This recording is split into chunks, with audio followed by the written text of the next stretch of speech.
দলগতভাবে যখন take up করা হবে আপনারা জানতে পারবেন, কিন্তু এই মুহূর্তে কংগ্রেসের বাংলায় কিছু নেই যেটা আমি কংগ্রেসকে দিতে পারবো। যদি তাদের কিছু থাকতো, বিশেষ করে 2024-এ লোকসভা নির্বাচনে তাদের 2টো সিট ছিল, আমরা অফার করেছিলাম, তারা রাজি হননি। পরবর্তীকালে মানুষের যে প্রতিক্রিয়া আপনারা দেখেছেন বা মানুষের যে ফলের নিদর্শন বা রায়ের নিদর্শন, সেখানে 2 থেকে কংগ্রেস একে নেমেছে।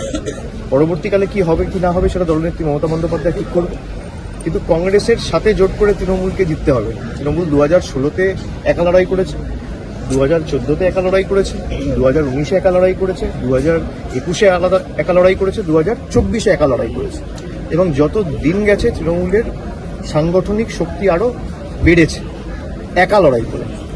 সুতরাং তৃণমূলের বাংলায় কারোর প্রয়োজন নেই, তৃণমূল একা লড়বে। মমতা বন্দ্যোপাধ্যায়ের যে 15 বছরের উন্নয়নের কর্মযজ্ঞ, সেটা বাড়িতে বাড়িতে মানুষের পৌঁছে দিয়ে তাকে পাথেয় করে পথ চলার প্রেরণা করে সার্বিকভাবে আমাদের গত 10 বছরে, বিশেষ করে বিজেপি ক্ষমতা আসার পর থেকে যেভাবে বাংলাকে বঞ্চিত করা হয়েছে, প্রতারিত করা হয়েছে, সেটা মানুষের কাছে তুলে ধরা, এবং তারপরেও বাংলার যে উৎসাহ, উদ্দীপনা, উদ্যম এবং কাজ করার যে মানসিকতা, সেটা এরা আটকাতে পারে। গত 4 দিন আগেও আপনারা দেখেছেন প্রায় 8,000 কোটি টাকা খরচা করে 20,000 কিলোমিটার রাস্তা একা রাজ্য সরকার নিজে করার কথা ঘোষণা করেছে। সেখানে 60% টাকা দেওয়ার কথা কেন্দ্র সরকার 10 পয়সা বরাদ্দ করেনি। ভারতবর্ষের প্রধানমন্ত্রী এবং বিজেপি আত্মনির্ভর ভারতের কথা বলেছে, মমতা বন্দ্যোপাধ্যায় স্বনির্ভর বাংলাকে বাস্তবায়িত করে মানুষের সামনে দেখিয়েছে। বাংলার থেকে এদের শেখা উচিত।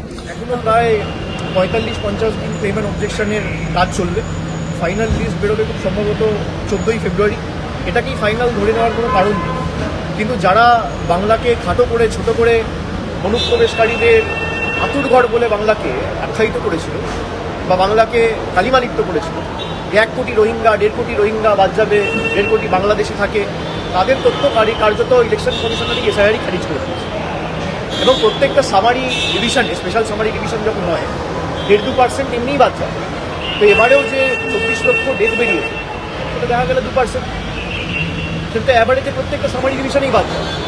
এবার নো ম্যাপিং এর কেসগুলো, হয়তো কেউ রাজ্য থেকে বাইরে গেছে, কেউ অন্য জায়গায় শিফট করেছে, কাউকে ট্রেস করে পাওয়া যাচ্ছে না, এই যে কেসগুলো রয়েছে, এগুলো ক্লেম অ্যান্ড অবজেকশন পিরিয়ডে ক্লেম ফাইল করা হবে, তার পরবর্তীকালে হিয়ারিং হবে, তারপরে ফাইনাল লিস্টে তার নাম থাকবে কি না থাকবে, সে হিয়ারিংয়ের বেসিসে তার নাম প্রকাশিত হবে ফাইনাল লিস্ট।